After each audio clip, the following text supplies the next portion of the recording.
wrap up and talk about Nottingham Forest. Now, Pete, can you give us an update, please, on the Nottingham Forest season ticket news and the potential price increase at the club? Yeah, what an own goal this is by the Nottingham Forest. They've scored a massive PR own goal, I think, announcing this increase in season ticket prices. I think that it's gone up by an average of 24% for the 2024-25 season, which at this rate could be in the Championship if they do end up getting relegated as well. Just when you need your fans at the most important stage of the season, they go and alienate them by announcing this price. Does that stand in the Championship as well, Pete? Sorry to interrupt you. Does that 24% stand in the Championship as well?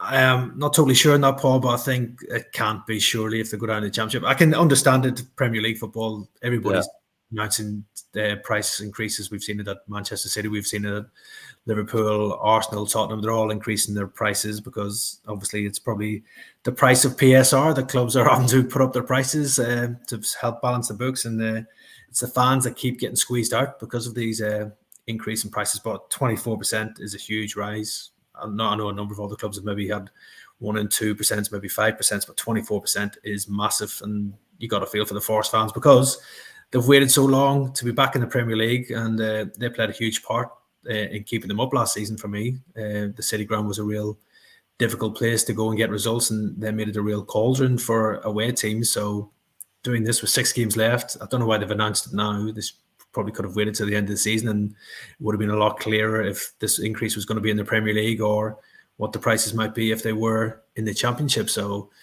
massive, big mistake for me from Nottingham Forest, and the timing really, really poor. And as I said, you want the fans on side now when you're fighting a relegation battle, and it's sort of got their backs up, and that's not going to do them any favours at all. I mean, Paul, if they are relegated, surely, like you said, they're going to have to lower them. What would the fan reaction be, do you think, if hypothetically they are relegated and they keep those prices the same? Could the fans protest? Could we see sort of a walkout at the City Ground? What could we expect for them? Well, we've seen it at other clubs, haven't we? We've seen other clubs protest about season ticket prices. I mean, especially Liverpool in the Atalanta game, no flags on the Kop for the first time in a European game. And whether that affected the atmosphere, whether that had any part to play in the 3-0 defeat, we don't know. But clubs are doing that. Listen, I've said before, you can understand why clubs are doing it because of the cost of living and everything else.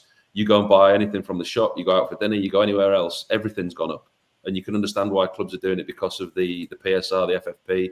They're trying to increase the revenue, etc. But it's the hardcore nucleus of the fans that are getting punished yet again.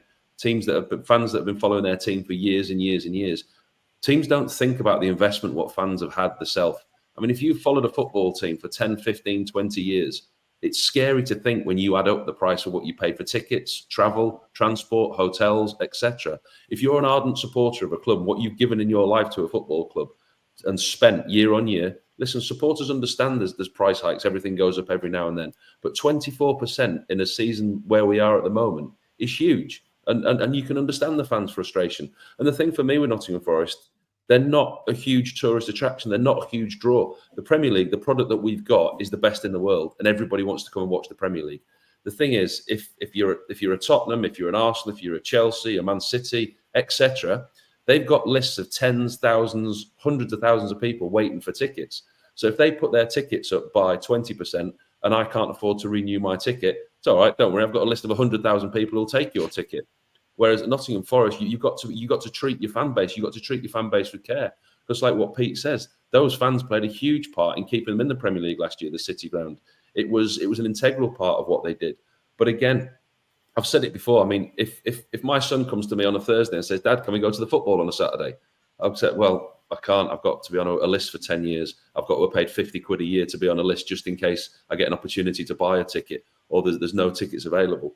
The commercial side of football, the corporate side of football is fast overtaking the hardcore fans that have been going for a long, long time. Hence the reason we quite often talk about the atmosphere at the Etihad, at the Emirates, at other stadiums. Yes, it's been better this year, but there's a lot of fans that go to watch these football matches that are tourists. Said it again, you go to London, you come up off the tube, all the pictures, they used to be about the theatre, about the West End, about the musicals. Now it's about stadium tours, Premier League matches. It's a huge corporate event.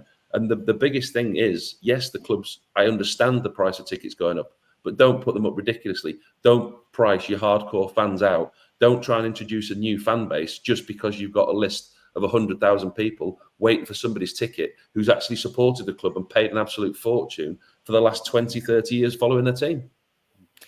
Pete, looking ahead to Sunday for both Everton and Forest, are we expecting potential a sign of unity between the clubs? Could there be a protest against the Premier League pre-game? I know we've seen some banners being held up before. Do you think that actually they could come together and protest about not only about, say, season ticket prices, but everything that's happened with FFP and PSR?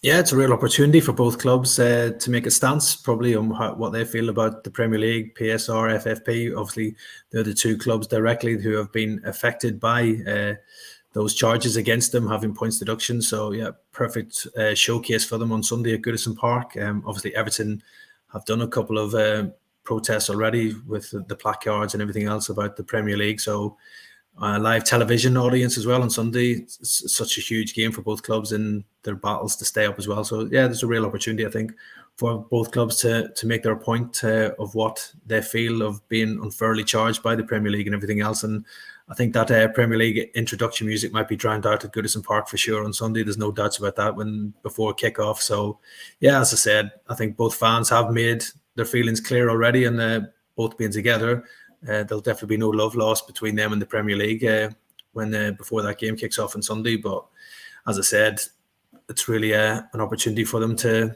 make their voices heard and everything else. But I don't think it'll affect the Premier League too much. They'll just carry on as normal and everything else. And they'll say these clubs voted for the rules and they need to abide by them. So it's a difficult one to juggle as well, because if you break the rules, you're going to get punished. And Pete, to wrap up, in terms of their update for an appeal, please, do we have any sort of sign about what might happen with that? And actually, is there any prediction that we can give about their appeal? On Nottingham Forest appeal, just ongoing. They'll hopefully have their verdict pretty soon on whether they're going to be getting any points back. Prediction for me, not at all, because I'm not predicting anything that that independent commission are going to do, because nobody can second guess what's going to go on, I think. But if they do get points back, I'm sure Everton will be pretty confident that they can get points back on their appeal as well. Do you think they're under pressure a little bit, this new board? Because obviously we know it's a different set of eyes that are looking at this appeal to what looked at Everton's appeal. Do you think there's a little bit of pressure? Do you think they'll look across and go, well, that lot gave Everton a few back, we'd best give Forest a few back? Wouldn't rule it out. There'll definitely be pressure on it, whatever happens, because there's so many eyes on it. It's not just the eyes of Everton and Nottingham Forest, it's the eyes of the other teams in that relegation dogfight.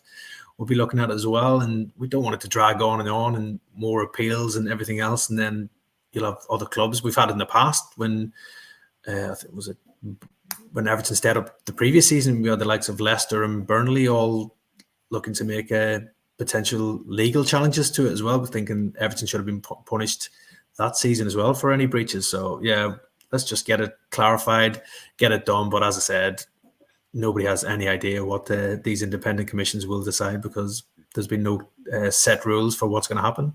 You've just watched a segment from Football Insider's brand new podcast, The Inside Track, with me, Lewis Pearce, alongside the guests on the show.